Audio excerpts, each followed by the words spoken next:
Phil Constantine, and on this episode of Travels with Phil, we're going to Paducah, Kentucky. And where is that located? Well, starting in space, we'll head over toward the eastern half of the United States and zoom in, and there you have it. On the Ohio River, right where the Tennessee joins it, this is the city of Paducah. Has about 27,000 folks. A nice little community, not a big one, not a small one either, but, sort of a middle size on the small end of the scale. Can you be middle and small at the same time?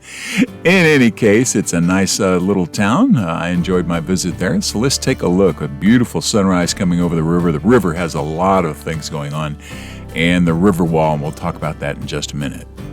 Travels with Phil continues from downtown Paducah, Kentucky. The old section, there you go. It says 1883, 1999. A lot of old buildings out here. Some new ones. What I like is this little building you see right there. That's the downtown restrooms. It's public restrooms there, so anybody that needs to go can go and not have to worry about looking at that stuff. Now they have a river wall here, so if the river starts to rise, it would help protect the city. But all along it, they have all kinds of paintings done, and it goes all the way down past that train that you see way down there. But it goes back the other direction a little ways, and it just goes all along the river. Show you the river itself. This is the Ohio, and the Tennessee joins in over here on the right. It's another major confluence. And Grant was here during Civil War. And George Rogers Clark was here. He was a famous general. He tried to establish the city.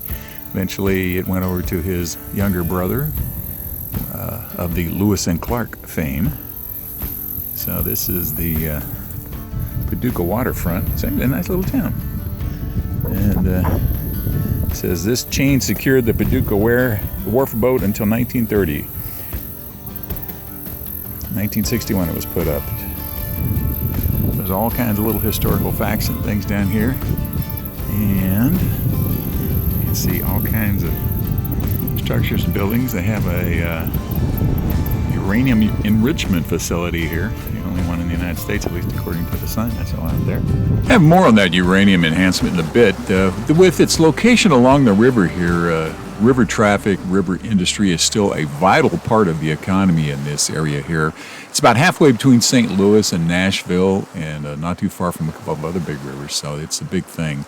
You can see the barges being offloaded here, brought into town. There used to be lots of activities here. Now this is the river wall. Now this is a series of murals that were painted on the wall that supposedly helps to keep the river, if it floods, from coming into town. Now they had a major flood in 1937, and so they built this river wall afterwards, and they figured, well, rather than just having this blank wall out here, let's do something with it. So they commissioned a series of murals that depict all kinds of things. Now, I hadn't really planned on being in Paducah or spending much time. I don't know, I was going through it. But I got a flat tire while I was waiting for help in getting it changed and getting the tire fixed. I started walking along, and this is just a beautiful series of murals out there, just absolutely lovely. And they did a very, very nice job. Now, around the town, you'll also see a quilt museum, lots of nice homes out there. That what they did was they had homes that nobody was living in for various reasons, so the city owned them, so they would sell them for $1 to people who would promise to build them back up, and then artists in particular, and then they would open up an art shop or something like that, artistic, so adding to the arty flavor of Paducah. So it's a pretty good activity for a small town. Now, they do have lots of industries out there. They have a power plant, a TVA, a coal facility. Used to have an enormous facility for doing work on railroads, as you see right here, the railroads there. Now, there's some pictures of the flood. And farming still goes on in the area. So let's take a look out at the uranium enhancement facility. It's one of 15 federal facilities around the country. And it was opened up in 1950, giving the town the name of the Atomic City. And eventually they just found a little bit of problems with the underground water supply, so they decided to curtail the operations there, and they're in the process of slowly trying to environmentally protect it and remove it. Now, it's just a regular town. You'll see lots of things among the folks out here, charity walks going on, all the kinds of things you'll see in anywhere around small town America. They're doing relatively well in economics. Big festivals, this kind of stuff. Lots of fun times to be had out there. It's not perfect for every situation, but it's a nice town. Now, they're definitely a four-season town. So they get snow, they get rain, they get all kinds of weather out there. And here's one of the beautiful houses in the area. And this is where they used to do those locomotive repair work. So it used to be a big thing for the railroads. Dippin' Dots, this is where they're based. There's also a bridge here called the Brookport Bridge, or the Irvin S. Cobb Bridge. It's a mile long, only about 20 feet wide. People really don't like going across this bridge. And it's interesting. Well, I'm at the farmer's market in Paducah, and I just thought this was cute. This family came out, and the dad says, "Oh, look, here's a big puddle." They both have their galoshes on, so these little boys are running around splashing in the puddles. And Dad was saying, "Here, look, here's another big one. Here's another big one."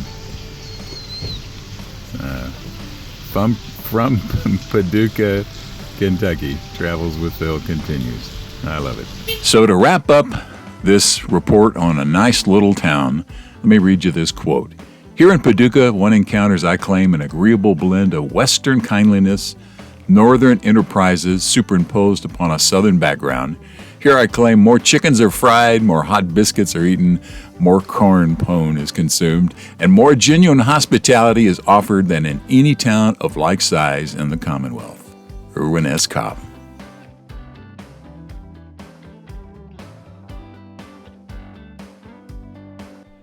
Thank you very much for watching this video. Please feel free to make comments below as long as the language is family friendly.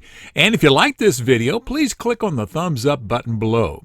You can also subscribe to my YouTube channel by clicking on the circle with my picture in it in the lower right-hand corner of the video. The arrow is pointing at it now. And once you have subscribed, you can be notified of when I have a new video posted by clicking on the bell icon in the description field below the video. Thanks again for watching.